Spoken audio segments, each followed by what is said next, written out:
Happy Monday, Fit Family. I hope you're all doing very well and staying healthy and safe during these difficult times. Thank you for another week off. I'm going to try to give you a video every Monday now, 11:30 a.m. Please join me. Some of them are going to be like today, where it's just me talking and give you some feedback with some research papers. Next week, hopefully I'll show you a video of a beautiful hike that I'm doing my own, and the one after that might be a food-related, not challenge, but just a food-related experiment that I want to go through again, and I want to just show you. So I'm just gonna get started with something that have grabbed my attention lately, and how it's something that cannot be solved with just this video I'm showing you for this week. That's probably gonna be around 15 minutes long. It's probably just something we need to just start to discuss. But why do people feel more comfortable commenting on your weight and how you look rather than asking you genuinely, how are you doing? I'm the type of person that's very blunt. If you ask me how I'm doing, I'm having a crappy day, I'll let you know. I don't feel good, I feel anxious, I'm tired, I'm stressed. But most people will respond with, fine, okay, even though that might not be what they're feeling. As well as people comment on your weight. I always get compliments when people think that I've lost weight and I look smaller compared to when I don't. And it really isn't anything that's based on truth. Some people have told me I've lost weight when I've actually gained 5 pounds, like this past week. And some people have not said anything when I've lost weight, and it's been because I'm stressed. I think I want to just open this video with a little bit of a reminder that you don't know what someone's going through. So as much as you might feel that commenting on someone's weight in a positive way is still helping them, you don't know what they're going through. So try to have a level of kindness. And even though you might not have an issue with your weight, you don't know what someone else is going through. So I just want to take you with me. I'm going to show you some little things of me dressing up and trying to feel comfortable.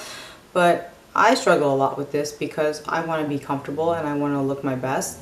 Some days I want to dress up. Some days I don't. I want to wear sweatpants and sweatshirts and just focus on my writing and my reading. And that's completely okay. But I know that if I do that around certain people, they'll think that I'm not feeling well. So there is this tendency in our society to always dress up and look our best all the time. And we need to address it. So the first paper I read was very interesting. I just was doing a Google search and I found it. It's called Challenging Fat Talk: An Experimental Investigation of Reactions to Body Disparaging Conversations. All of us talk about our fat, being fat. I think mostly it's a woman thing, but I'm not a male, so I don't know. But fat talk is not about being fat, but rather feeling fat. And a lot of people will get upset where they're like, they might see a friend and they say, oh, I feel so fat, and you look at them and they don't look like they're fat. But it doesn't mean to negate their feelings. But fat talk is actually very commonly accepted, and that's what's weird, is that we're willing to talk about that, but when it talks about how you're doing or your emotional state at the time, that's something we don't talk about. This study had some backup research, and they said that women may use fat talk to manage their impressions within a group and to avoid negative evaluation by fulfilling the social norm in a culture that values thinness. Unfortunately, we still live in a culture where if you're thinner, you're healthier. Let's face it, a lot of people still like to think that thinner is better, thinner is beautiful, and that's their own perspective, while some of us are trying to really just love ourselves for who we are now. And the purpose of this study was to investigate women's reactions to fat talk and these feminist theory inspired oppositions to fat talk conversations through these experimental vignettes. So the experiment did this, there are 2 characters. The first experiment was that they both made prototypical fat talk statements like, oh, I feel fat, or these jeans make me look fat. While the other vignette, one character challenged the other person's fat talk by offering a response inspired by this feminist talk. And at the end of each vignette, the participants were asked to imagine themselves in this scenario and chime in and say something to their peers. What was considered a feminist remark came under a few categories: whether they rejected this idea of a thin body and objectifying it, or they explicitly critiqued the unrealistic societal standards imposed on women's bodies, or they promoted a sense of comfort or connection with the body. And then the last one that they stated was to emphasize the importance of physical health, competence, or non-appearance related self-worth. So these were considered feminist ideas, and this is what the study was trying to evaluate. So after all the experiments across both experimental conditions, the most common response with 48.5% was actually feminist talk. Then 34% was positive body talk, 22.4% was fat talk. Ambiguous responses and empathetic came to around 11 and 8% respectively. Participants who were exposed to fat talk still showed greater subsequent engagement in fat talk, despite perceiving it as being more negatively and expressing a worse mood out of the result. It's just common psychology that if you're exposed to a certain type of talk, you might be more drawn to go there to keep with the society norm. So if someone's saying that they're so fat, it's hard for someone to be like, well, I love my body for the way it is, because it might seem that you're kind of showing off, which is not the case. I mean, if you're very happy with your body, you should be happy with your body. I'm very happy with my body, and as you've seen in previous videos, I don't have a six-pack. I don't have really thin arms. I am me, but it's taken me a long time to love my body because of the performance I use my body for, whether I can run, I can jump. And the most common response was either feminist or positive talk, which was good. One particular finding was that participants rated the character who challenged fat talk as more socially attractive than the one who maintained engagement in fat talk. But when it was their turn to do it, it was very hesitant. It wasn't a clear-cut answer. And the thing is that when they did all these kind of experiments, they realized that your body image of how you see yourself is a very important mediator of psychological well-being. The second article I read was from 2019, and it was called Body Dissatisfaction: Importance of Appearance and Body Appreciation in Men and Women Over the Lifespan. So we usually talk about women who talk about fat talk and not about men. So this study was interesting because they wanted to see how men viewed themselves, how they viewed their body, if they appreciated it, if they were satisfied or they were unsatisfied. So the aim of this cross-sectional study was to explore different aspects of body image in the general German-speaking population and to compare men and women among different ages. Now this is biased because obviously during the German population, because it was a study that was, studied in Germany. But I just still want to show you something because there weren't so many articles about the man's perspective. Body image is obviously conceptualized as a multi-dimensional construct, which encompasses a behavioral component involving body-related behaviors, like always checking your body, as you'll see me doing right now. A perceptual concept involving the perception of your body's characteristics, whether it's your body's size and weight, and a cognitive affective component involving your cognitions, your attitudes, and feelings towards your own body. So a high body appreciation was found to be protective against the negative effects of media exposure to, let's say, these thin models in women. Especially during these difficult times, I'm guilty of it. Always being on Instagram and social platforms, you're always comparing yourself. And it's good to know that you just need to be aware that you are your body, you're doing something very different, you are different, and you don't have to compare yourself to someone else, because especially with social media, you don't know if they're editing it, adding these crazy filters. I take all my pictures without filters and post them. So in this study, they did a multi-dimensional body self questionnaire, which had just 3 main scales, which was either the appearance evaluation scale, body area satisfaction scale, and then the appearance orientation. This was know in general how the person and the participants felt about themselves in these 3 different scales. And then there was one thing that was interesting during this study. They also wanted to investigate time and effort based on one appearance, such as they had 2 major questions. They would ask the participants after they filled out the other scales, which was, how many years of your life would you be willing to sacrifice if you could look the way you want? And then the second question was, how many hours a day would you invest in your appearance if you could look the way you want? I never came across a paper like this, so I was very interested as I continued to read it. And here were the results: that women placed more importance on their appearance than men did, whereas age only influenced the importance of appearance in men. So the assumption is that women care more about their appearance. Now, is this just because women are objectified in most cultures as a beautiful creature and they always need to stay that way? Could be. Don't have any references for that, but that's my own idea of it. And I think, yeah. Another finding was that women would invest more hours than men, but with higher age, both genders would invest fewer hours in appearance. So that's good to hear. Is that women in general, when they're younger, want to spend more hours. They're young, they're experimenting with makeup, maybe they're experimenting with their look. But as they get older, they realize that they have accepted who they are, they love themselves for who they are, and they're not spending as much time. Doesn't mean they don't still look good, just they're not spending as much time. Maybe they perfected it. This is what the study never really went through. And women reported higher body appreciation than men, while body appreciation in men remained stable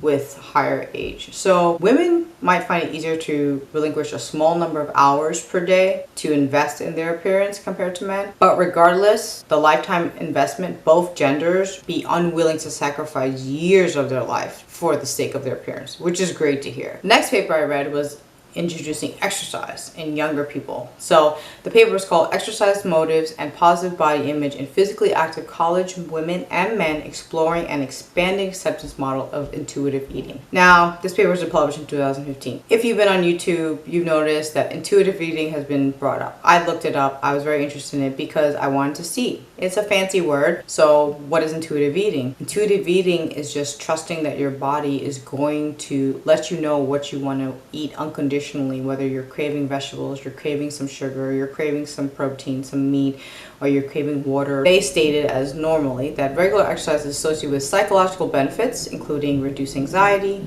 depression, improved self-esteem, better quality of sleep, and greater health-related quality of life. They were not only focusing on losing weight, they want to see what exercise does besides doing that. And there were some external motives related to appearance, including weight control, attractiveness, body tone. They tend to be associated with body dissatisfaction, internalization of cultural appearance ideals, dietary restraints, and disordered eating symptoms, while internal functional motives include health, fitness, enjoyment, challenge, mood improvement, all the things I want to invest in, and they show inverse relationships with these same variables. So the study expected that compared to men, women would have a higher average score on appearance, exercise, motivation, and lower average scores on the remaining model variables that you'll see right now due to the disproportional cultural and interpersonal pressure women receive to focus on, and they alter their appearance. So even though this study didn't cite it, they also said the same thing, that women have these expectations to always look better than men. In this study, there was 406 participants, 258 women, 148 men.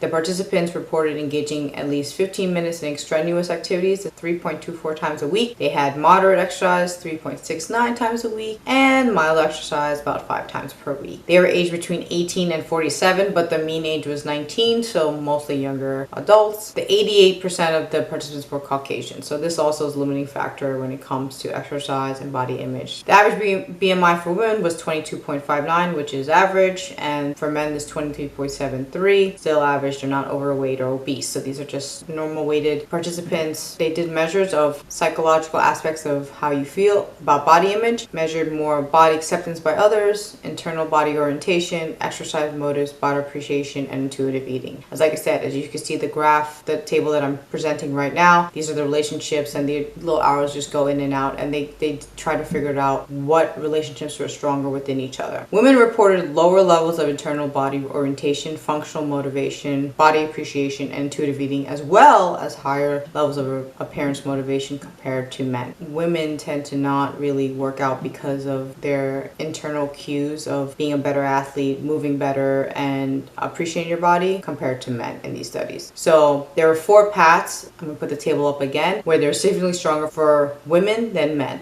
The path from internal body orientation to functional motivation, the path from internal body orientation to body appreciation, the path from body acceptance by others to body appreciation, and the path from body appreciation to intuitive eating. So as you can see, just to sum it up, the functional exercise motives appear to play a central adaptive role in the acceptance model of intuitive eating, linking together the body acceptance by others with adaptive ways of inhabiting the body. They stated as well that when individuals perceive that others accept their body, they tend to be less preoccupied with their outer appearance, and they direct more attention to how they feel and function. And that's what really got me to this question, was that comments that you get from other people about your weight does have effect on how you see yourself. The paper that I was looking at was from 2017, and it was just online. I just Googled it, and the better way to answer how are you. So as we both know, most Americans don't expect any other response to how are you rather than good or fine. Why do we do that when you are not feeling good or fine? Well, one researcher that they quoted, last name was Lieberman, showed that when we have to actually define our emotions,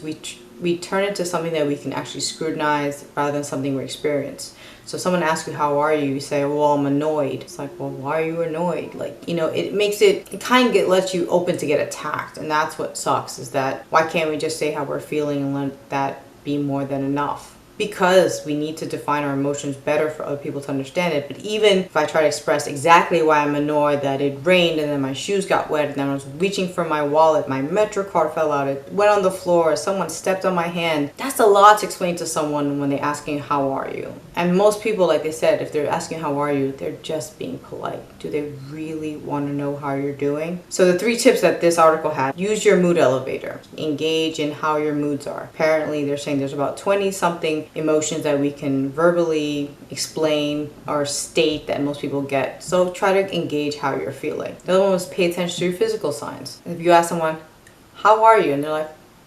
I'm good. You can tell by my body language I'm not good, compared to like, I'm good. Being a little exaggerated, but listen to someone's body cues and see how they're feeling. And if you feel comfortable, you can ask them, be like, no, really, how are you doing? I'm here to really listen. Because I'm telling you, there are days when someone, even one of my clients, who I'm not very close with, besides personal training, can ask me how I'm doing, and I feel comfortable at that moment. And I can tell them, like, I don't feel that good. I don't feel that great.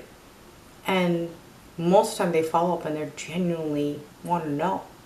But you just haven't given them the opportunity earlier on. So make sure you listen to people, listen to their body language. And if you care, just ask another question, knowing that you're probably doing more for them than they're doing for you at that one moment. And then the 3rd tip that they gave you was practice having this conversation with people you know. Obviously, how you're doing is different than to your friends than to a barista. And even the author who wrote this paper said that she was practicing for about a week with some of her friends and really explaining there how she was doing, and she got really good advice from her parents and her friends when she was frustrated with a project or something like that. But then the moment that she went into a coffee shop and the barista asked her, how are you doing, she automatically went to fine and left, because she didn't think it was socially acceptable to have that further on conversation. I want to thank you all for your time. Please continue to be safe, be healthy. I'm looking forward to next week's video. Please like and subscribe if I haven't said it earlier. Leave a comment and continue to be your amazing selves. Be kind to yourself, be kind to others, and I'll see you real soon.